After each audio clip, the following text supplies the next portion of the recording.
Hi there, it's Shannon Elhart. And this month for Gathering Happiness, we're talking about healing the pain in your past, which, if you know me at all, you know I'm super passionate about doing that in my own life and helping other people do that.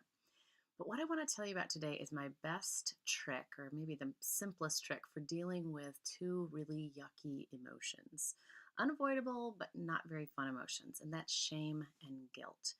And if you haven't read anything by David Hawkins, who's an amazing person who's done tons of work in terms of living with more awareness or consciousness and then living with a happier life, he talks about the levels of consciousness. And the lowest levels that you can be at are shame and guilt. So, what do you do when you're feeling these? So, you probably have some shame and guilt in your life. I think everyone does.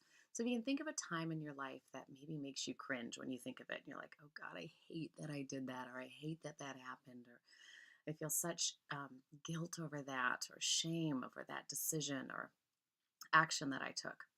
This is what I want you to do. The simplest thing. Remind yourself of this simple truth that is true for every human being.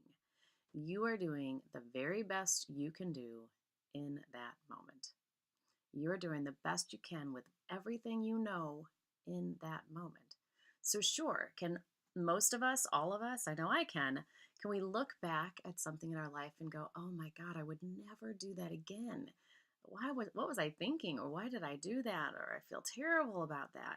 Remind yourself at that moment when you made that choice or you took that action, you were working from what you knew at that time.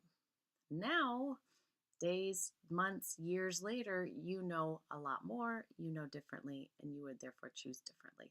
So, beating yourself up and staying in a place of shame and guilt is going to do nothing for you. Remind yourself of that truth. Remind yourself of that all the time. And remember, too, that you're always growing and becoming a better person. That's what's really awesome about that. And then you can start leaving that yucky stuff in the past and live in the present. I hope that helps. I'd love for you to share this video. Do you know someone who's struggling with shame or guilt or working through something difficult in their life? Pass this video on to them, and I'd love for you to share a comment below too and just tell me what you thought about this tip. How does it affect your life? Thanks. Have a great day.